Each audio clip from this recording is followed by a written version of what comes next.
News when you want it with Bloomberg News Now. I'm Denise Pellegrini. B-2 stealth bombers capable of dropping bunker buster bombs reportedly have taken off from the U.S. and are potentially headed over the Pacific, according to multiple reports, including from the New York Times and Wall Street Journal. And President Trump is scheduled to return to the White House this afternoon from New Jersey. He will be meeting potentially with his national security team as he deliberates about whether to join Israel's efforts to destroy Iran's nuclear sites. And the moves of the B-2 stealth bombers picked up by flight tracking services indicate the administration is getting the Air Force bombers in position if needed for a strike on Iran, according to the reports. Military analysts say the B-2s needed to drop those 30,000-pound bombs, so-called bunker busters, if President Trump decided to target Iran's heavily fortified uranium enrichment site at Fordow. Iran's Foreign Minister Abbas Araghchi today warning the U.S. against entering the conflict, but says Iran is ready to negotiate a new nuclear deal if Israel air attacks stop. We are absolutely ready for a negotiated solution for our nuclear program, as we did in 2015. We had a deal. Araghchi speaking as he returned from stalled peace talks in Geneva.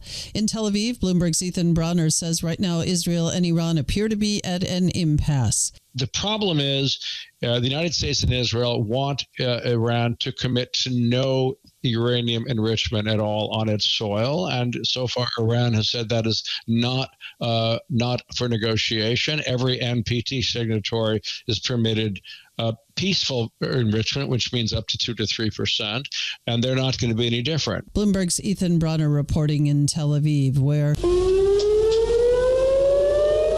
Iran has fired a new wave of missiles and drones at Israel today, and Israel struck several Iran areas, including the Isfahan nuclear site, and new blasts being heard in Tehran's center this hour, according to multiple reports. The U.S., meantime, has begun assisted departure flights from Israel, according to Ambassador Mike Huckabee. Israel, meantime, emphasizing it is preparing for the possibility the war could turn into a lengthy campaign.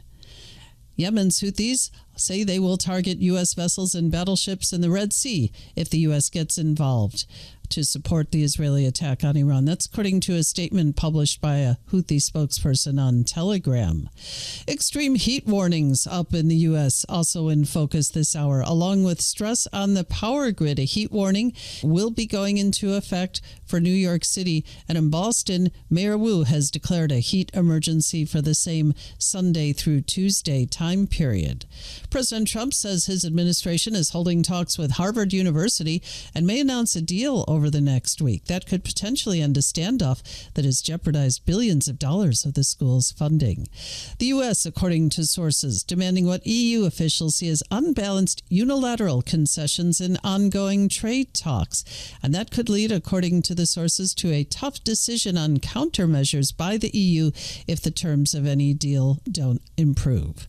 We're hearing Apple execs have discussed potentially bidding for artificial intelligence startup Perplexity AI to address the need for more AI talent and technology. Sources say a deal would help Apple develop an AI-based search engine.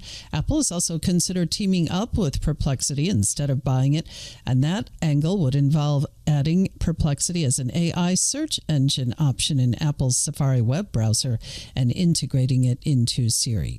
Tesla's robotaxi service set to officially hit the road tomorrow in Austin, Texas, after years of preparation.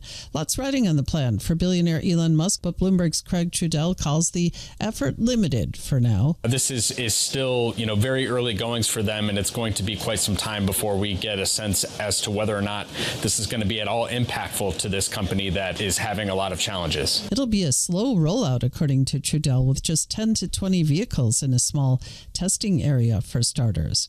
Watch for tension this coming week on Capitol Hill with Fed Chair Jay Powell testifying about the economy and interest rates. That'll be Tuesday and Wednesday. We'll, of course, have live special coverage for you on Bloomberg Radio and television. An in-depth analysis on Bloomberg News Now. President Trump saying on Truth Social yesterday he's considering firing Powell. The Fed held interest rates steady at the meeting this past week. The Democratic Republic of Congo extending a temporary ban on cobalt exports for an additional 3 months. That's due to the continued high level of stock on the market as the country attempts to rein in a glut. And that's news when you want it with Bloomberg News Now. I'm Denise Pellegrini, and this is Bloomberg.